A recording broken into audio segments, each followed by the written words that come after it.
onların köklerini kurutana kadar bu savaş bitmeyecek. Lakin ne Noyan ne de ona uyan içimizdeki hainler cezasız kalmayacaktır. Onlara bunun bedelini mutlaka ödeteceğim.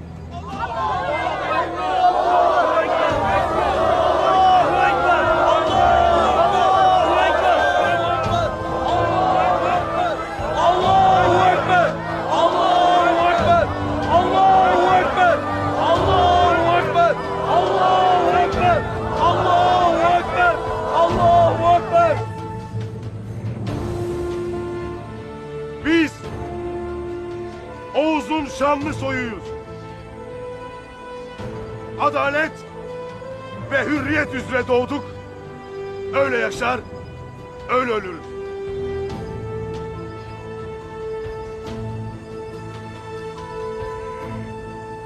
Sonsuza kadar adalet, sonsuza kadar hürriyet. Allahu Ekber! Allahu Ekber!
Yürüsene.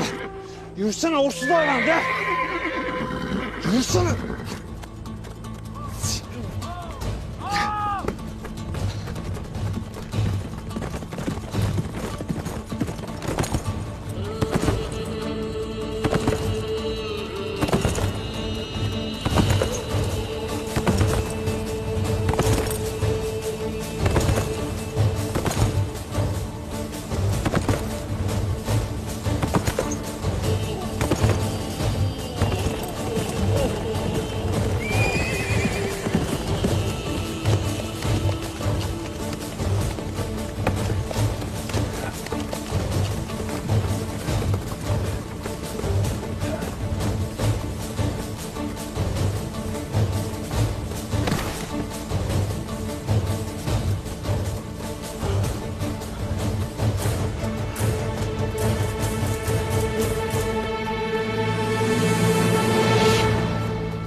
Hele gel.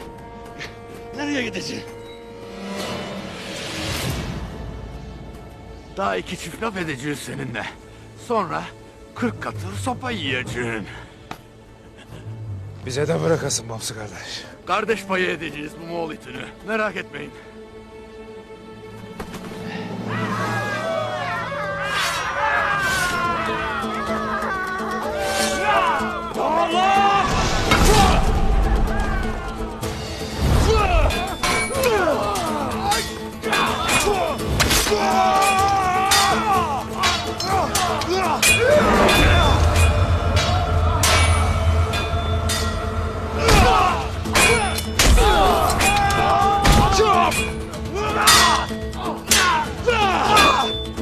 Ugh!